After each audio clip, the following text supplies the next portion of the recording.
Assalamualaikum warahmatullahi wabarakatuh.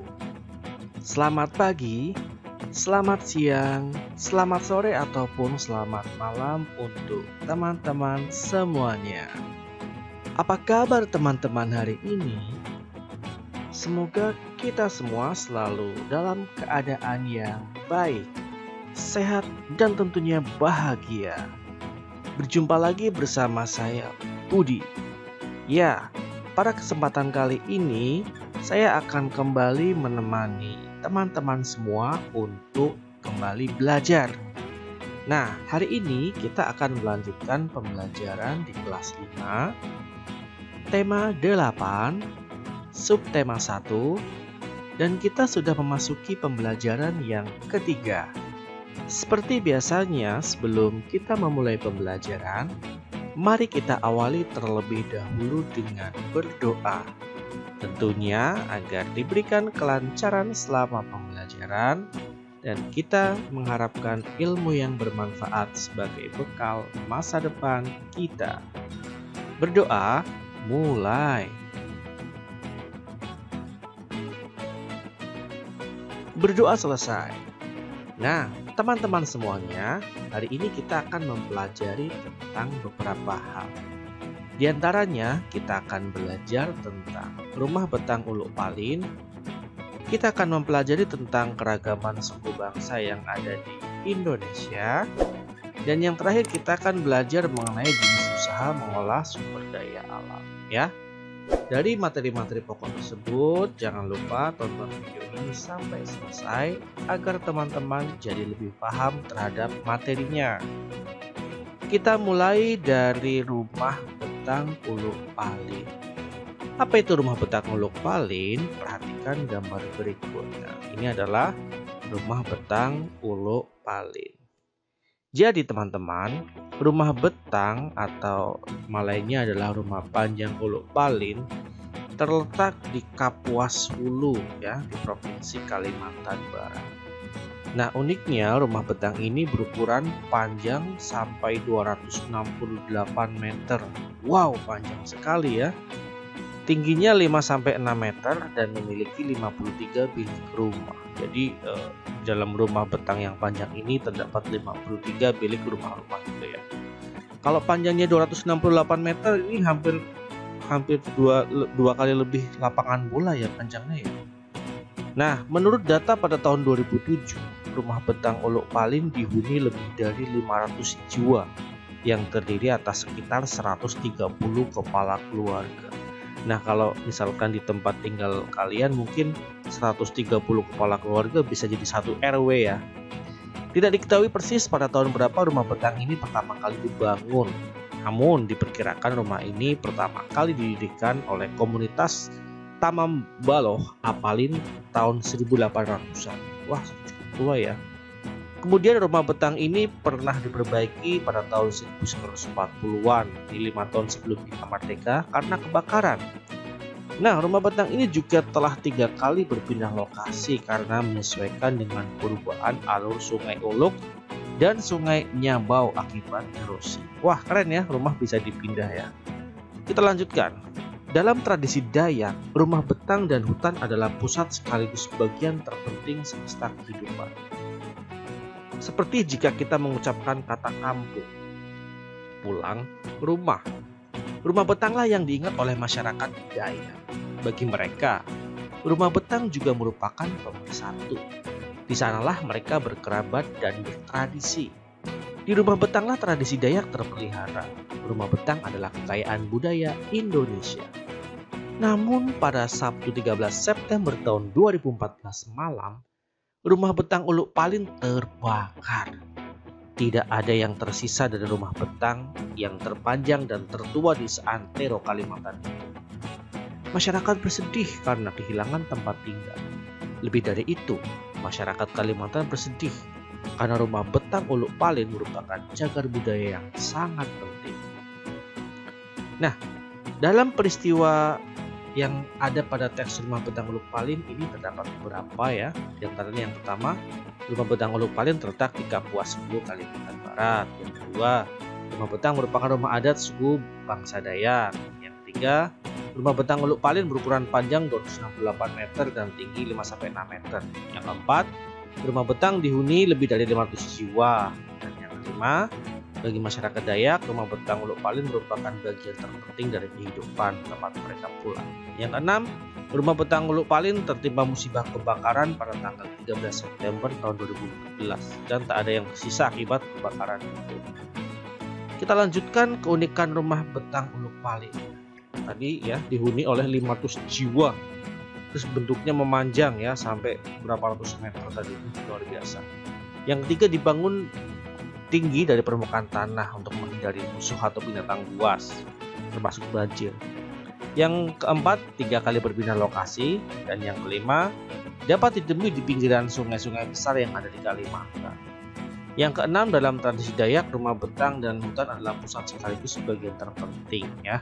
Dan yang ketujuh, kebudayaan budaya Indonesia yang bagi suku Dayak, rumah betang merupakan alat pemersatu. Nah, kalau rumah betang merupakan termasuk rumah adat di daerah Kalimantan. Nah, sekarang kita akan membahas keunikan rumah adat yang ada di daerah, sebagai contohnya di Jawa Tengah ya. Ada yang tahu nih rumah apa namanya? Ya, rumah adat Joglo. Beberapa keunikannya diantaranya adalah yang pertama, desain atapnya, atap gentingnya itu sangat unik.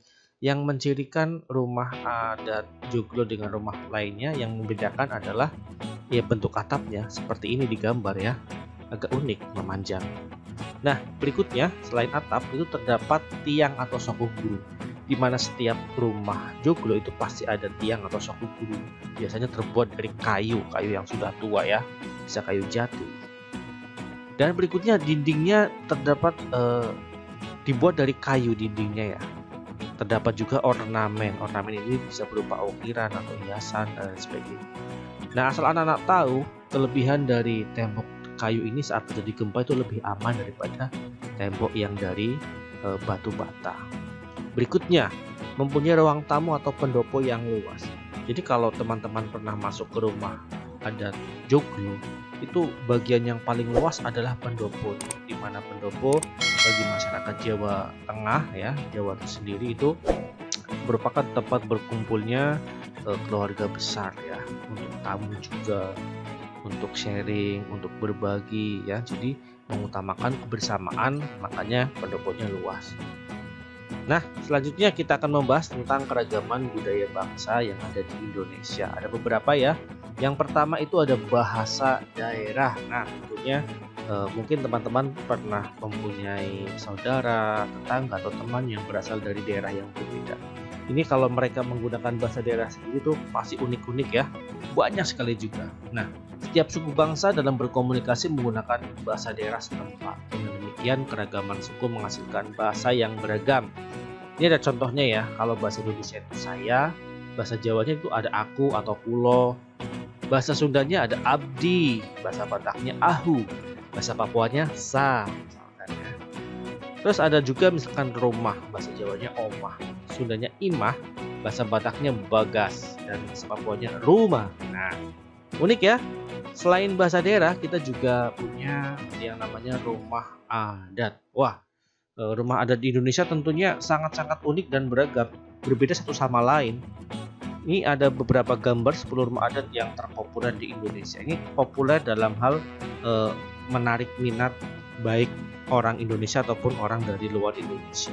Di banyaknya ada rumah Gadang, rumah adat Kebaya, rumah adat Joglo, rumah adat Dimas, rumah adat Baduy, dan lain sebagainya. Hampir semua daerah di Indonesia, hampir semua suku mempunyai rumah adat yang berbeda satu sama lain. Unik ya. Disesuaikan tentunya dengan apa? Dengan kondisi alam dan budaya tempat orang-orang yang tinggal di daerah itu. Itulah fungsinya rumah adat. Berikutnya ada pakaian adat. Nah, pakaian adat tradisional Indonesia merupakan salah satu kekayaan budaya yang dimiliki negara Indonesia. Banyaknya suku-suku dan provinsi yang ada di wilayah negara Indonesia, maka banyak pula baju adat yang dimiliki oleh setiap suku di seluruh provinsi yang ada di Indonesia.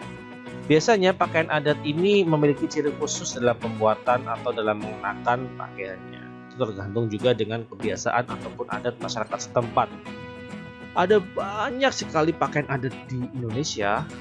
Teman-teman bisa melihat di buku tema ya. Kali ini Budi akan mencoba menampilkan beberapa saja. Di antaranya ini ada pakaian adat Bundo Kanduang dari Sumatera Barat, ada beskap dan kebaya dari Jawa Tengah, ada juga koteka dari Papua. Unik-unik ya. Tentunya masih banyak lagi. Nanti teman-teman bisa mencarinya baik itu buku ataupun di internet. Yang berikutnya ada kesenian daerah. Kesenian dalam hal ini bisa tari ataupun lagu daerah.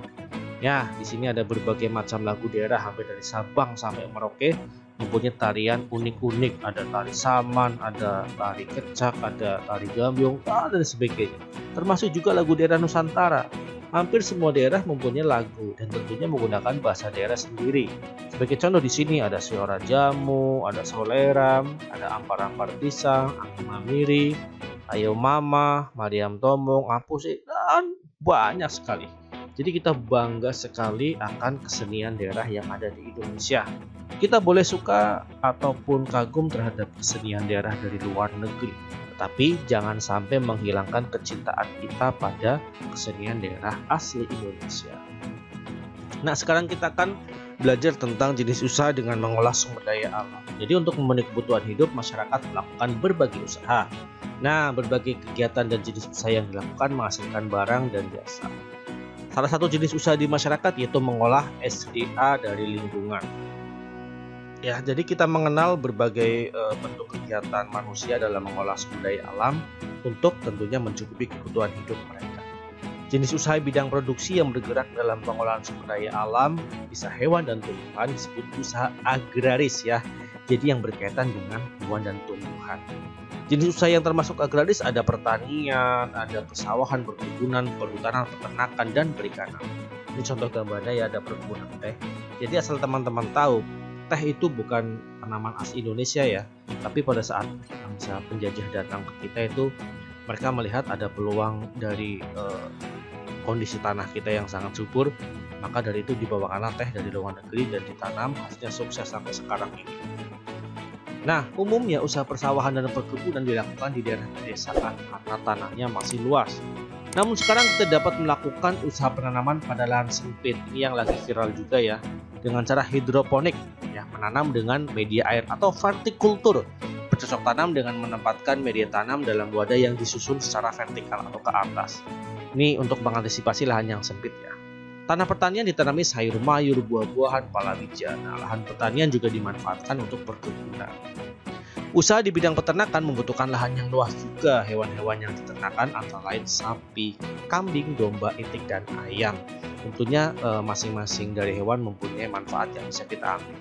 Selain itu ada juga peternakan ulat sutra. Kepompong ulat sutra dapat menghasilkan serat bahan baku kain sutra, kain yang cukup terkenal di Indonesia. Ini ya gambarnya ya, ada peternakan ulat sutra dan juga ada perikanan. Ada pula jenis usaha lain yang memanfaatkan secara langsung sumber daya alam. Jenis usaha ini disebut bidang usaha ekstraktif. Ingat ya, dalam bidang usaha ekstraktif ini kita hanya mengambil sumber daya alam tanpa harus mengolahnya terlebih dahulu. Bidang usaha ini di sana ada berburu, ada pertambangan dan pengembangan hutan. Nah, yuk sekarang kita belajar berbagai usaha sumber daya alam yang digunakan termasuk dari hasil usaha dan manfaat. Ada jenis usaha kebun sayur, beternak, tambak udang, petani sawah, menebang hutan. Tentunya hasilnya berbeda satu sama lain ya.